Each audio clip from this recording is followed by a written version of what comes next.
Hi guys, Bob here. Welcome back.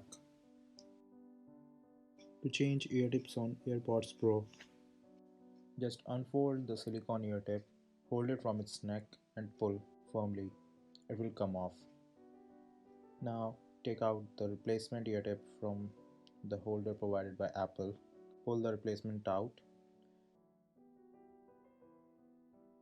Match the oval shaped holder with its socket on AirPod and just place it and press gently. It will snap into its place. You can just check for yourself, it's not coming out. To take it out, just unfold it again, hold it from its neck and pull. Now we can put our old tip back in its place by matching its oval shape socket to its oval shape holder on AirPod, and that's it. Let's put our silicone ear tip replacement back to its place so that we won't lose it. It's important to organize our stuff so that we won't lose them.